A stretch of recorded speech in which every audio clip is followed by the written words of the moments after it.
We understand that Cape Coral PD is having a live press conference on what is going on right now in Cape Coral, and we're going to go there right now. Well, we find out that it's going to be coming up, so in the meantime, we're going to let you know when that does happen. We're going to go there, and we're going to hear all the latest information on what they need to do. And so what we do know right now is about 2,000 people have been without. Oh, it's up right now. We're going to go check it out. Listen in. That we had an EF2 tornado touchdown in southwest Cape Coral. That's the early assessment of the National Weather Service. I have a few numbers that I can give you right now. It's all very preliminary, so if you'll let me give you those, I'll do so now.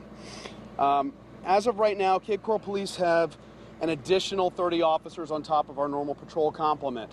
What they're going to be doing tonight is providing additional patrol resources as well as helping us to secure our perimeter in the affected area of southwest Cape Coral. The affected area of southwest Cape Coral is approximately the area from Gleason Parkway south to Cape Coral Parkway and from Pelican Boulevard all the way over west to Sands Boulevard. We're talking about a 12 to 14 square mile total area. We have numerous power lines down. We have numerous homes that have been damaged. We have no reported serious injuries or death at this time. Right now, what it looks like is our perimeter is going to be up until between midnight and 2 a.m. We are restricting vehicular access to the affected area at this time, and that's because we have numerous reports of power lines down. Early estimates are in excess of 9,500 people having power outage tonight, and I believe the most recent update I got was that was down to about 1,500 residents without power currently, but that'll be a moving number as time goes on.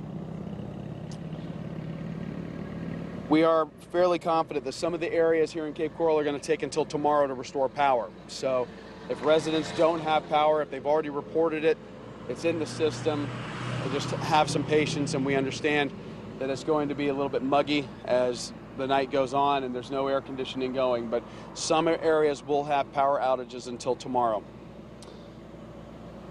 Over 100 personnel from Cape Coral Fire Department and other fire departments throughout Lee County are on the ground doing door-to-door damage assessments and welfare checks on homes in the affected area. And they can expect that to continue out throughout the night and into tomorrow as well. What we are asking residents to do right now is, if at all possible, to please shelter in place. We know that there's temptation to go out, assess the damage at your home, go out and walk your neighborhood. We're really asking people, stay in home if at all possible.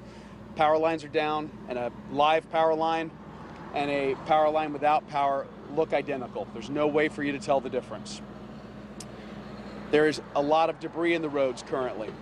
We are getting that debris removed as fast as we can. However, if you are forced to go out and drive, we're asking people who might be driving to do so with extreme caution. Again, no reports of major injuries, EF2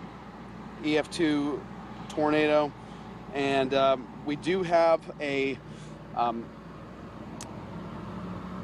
3507 Oasis Boulevard at Oasis Middle School, we have a reception center that is manned by personnel from the Red Cross.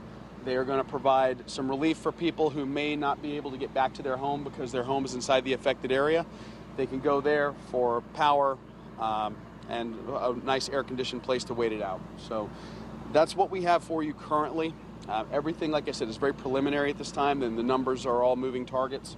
And we're doing everything that we can to get the help to people that they need and to get services restored as quickly as possible. Do you have any sense of how many homes were damaged? We don't have an initial count right now. The damage assessment is currently ongoing.